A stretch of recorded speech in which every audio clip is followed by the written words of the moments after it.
आज हम करेंगे हिंदी फर्स्ट में पाठ 18 तुम गुरु बनो मैं चेला की एक्सरसाइज। ये कहानी आप पढ़ चुको। इससे महात्मा गांधी जी के बारे में बताया गया है। तो अब करेंगे इसकी एक्सरसाइज। सबसे पहले है सही विकल्प। आगा खान महल में नज़रबंद होने के दौरान गांधी जी को किसे खोना पड़ा। यानी जब मैं जेल में थे तो किसे उन्होंने खोया था। तो इसका आंसर है पत्नी को और सचिव को।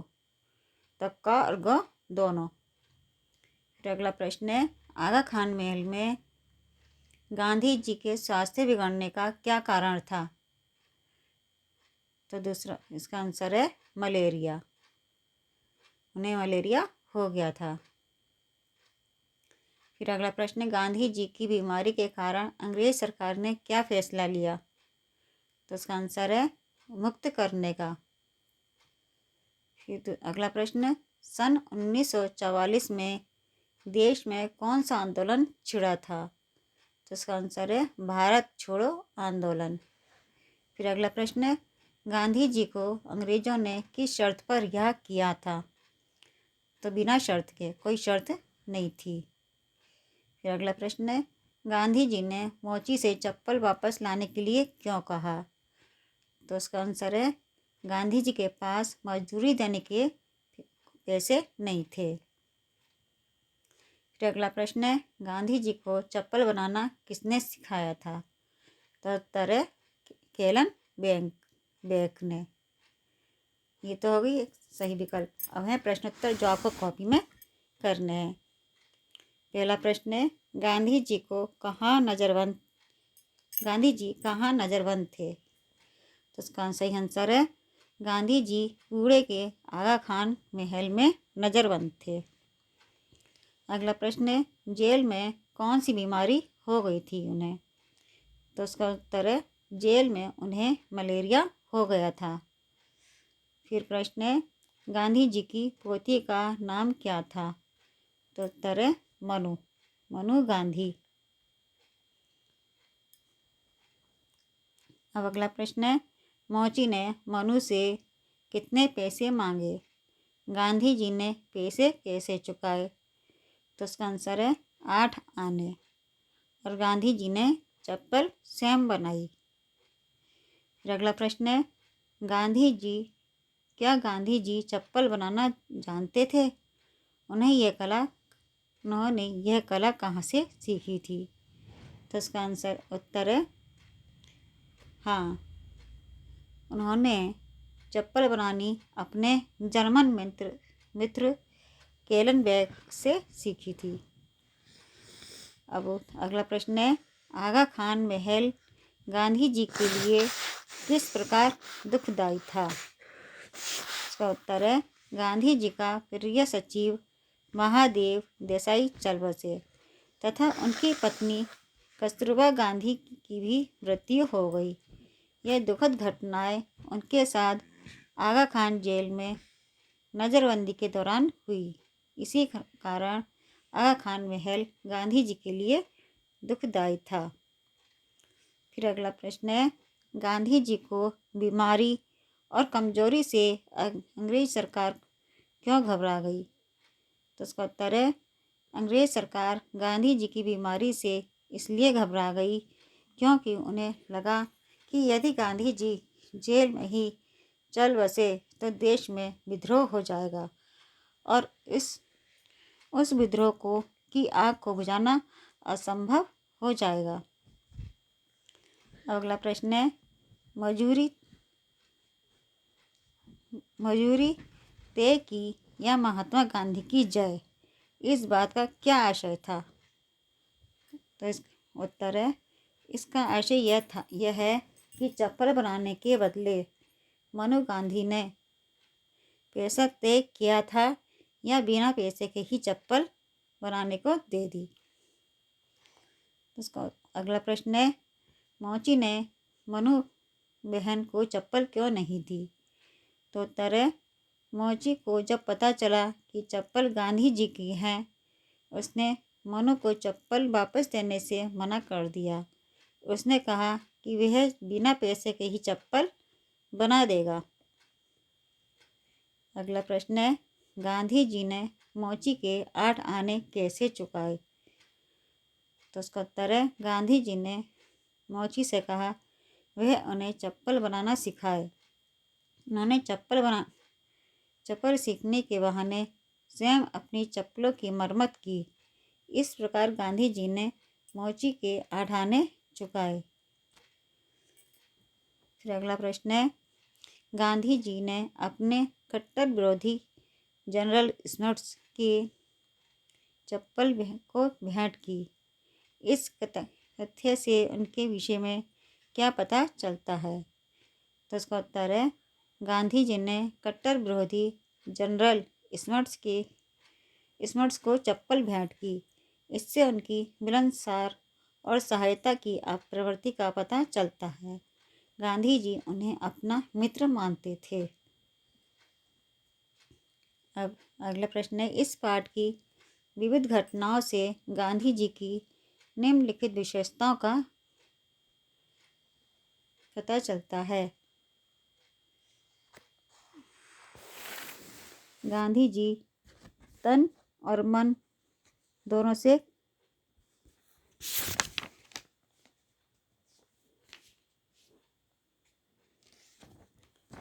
क्या है, इस पाठ की विविध घटनाओं से गांधी जी की निम्नलिखित ने क्रम से लिखना है। तो यह है, पहला प्रश्न है, गांधी जी तन और मन दोनों से कमजोर हो चले थे। तो इसका उत्तर है, अपने प्रिय सचिव और पत्नी की मृत्यु के दुख से गांधी जी जेल में बीमार हो गए। वे तन और मन दोनों से कमजोर हो गए थे। अगला है, गांधी जी कैसी परिस्थिति में मजाक कर सकते थे? कैसी? तो इसका उत्तर है,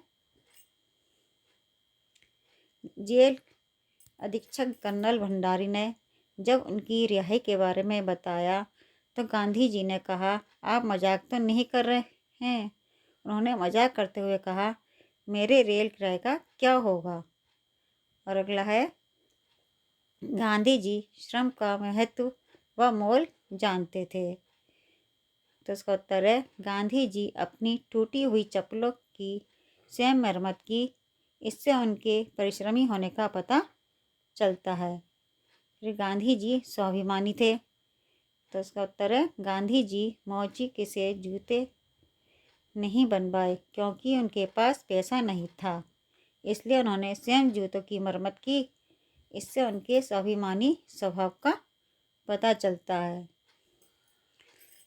फिर है, गांधी जी के मन में कोई भेदभाव नहीं था। इसका उत्तर है, गांधी जी ने मोची को अपने पास बिठाया और उसे अपना गुरु मानकर चप्पल बनाना सीखा। गांधी जी सभी को समान मानते थे। उनके मन में कोई भेदभाव नहीं था।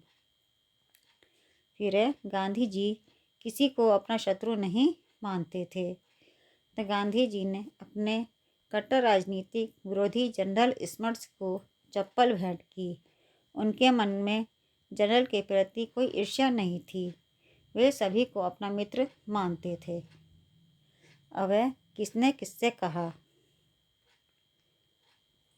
तो इसका पहला है, मेहरबानी करके अब फिर ना आइएगा।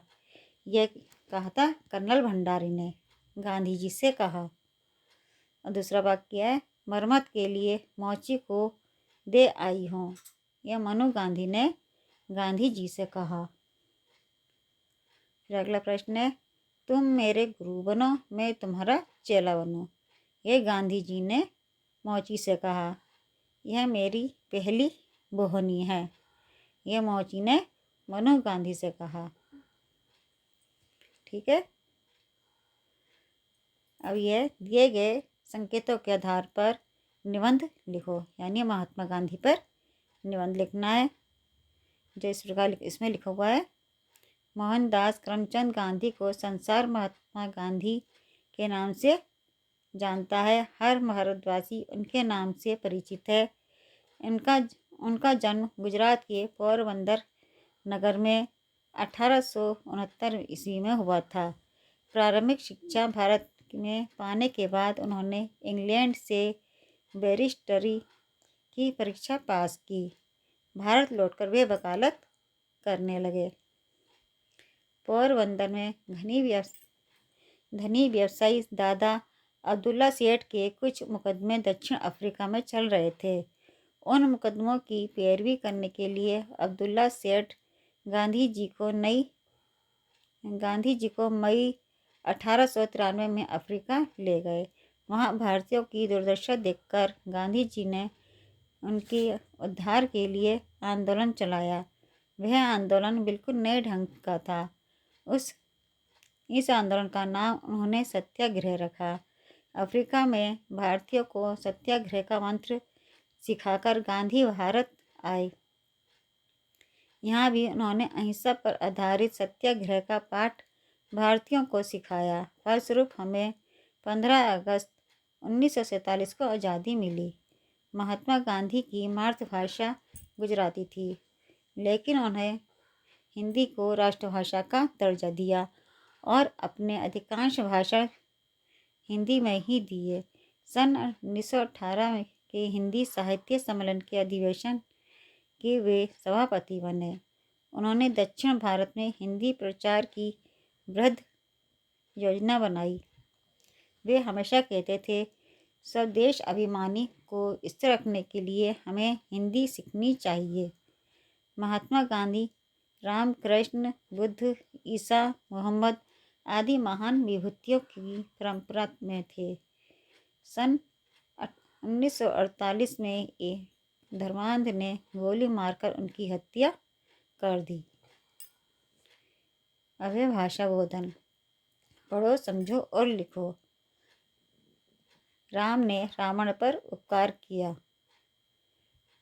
तो इसका सही तो बाकी इसका दूसरा बनाया, राम रावण पर उपकार किया गया।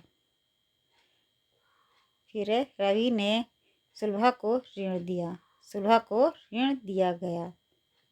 फिर दर्जी ने सभी के कपड़े सिले, तो सभी के कपड़े सिल गए। फिर सभी ने वहाँ से भागने का विचार किया, वहाँ से भागने का विचार किया गया। अब निम्नलिखित शब्दों में देशी विदेशी तद्भव तत्सम शब्दों का वर्गीकरण करो, यानी अलग अलग लिखो। तो देशी शब्द है जमुना, चप्पल, आने, बोहनी। और विदेशी है रेल, कर्नल, अंग्रेज, जनरल स्मर्ट्स, जेल। और तद्भव है मोची, बुखार, आग। तत्समय नज़रबंद, जीवन संगनी, गुरु, पवित्र, किस्सा, वेदी, मुख।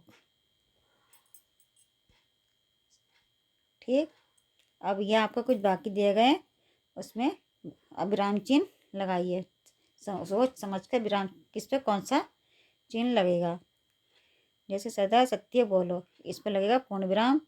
लेकिन यह आठ आने देगा कौन, इस पर लगेगा प्रश्नवाचक चिन्ह। क्या इस बुढ़ापे में जेल अधीक्षक से भीख मांगो, यह इसमें भी लगेगा प्रश्नवाचक। मोची का संकोच मिटा, इस पर लगेगा पूर्ण विराम। अपने कट्टर राजनीतिक विरोधी को, इस पर लगेगा प्रश्नवाचक चिन्ह। ठीक। ये भी होगी इसकी आपकी एक्सरसाइज, जो प्रश्न उत्तर आपको कॉपी में करने, बाकी एक्सरसाइज किताब में।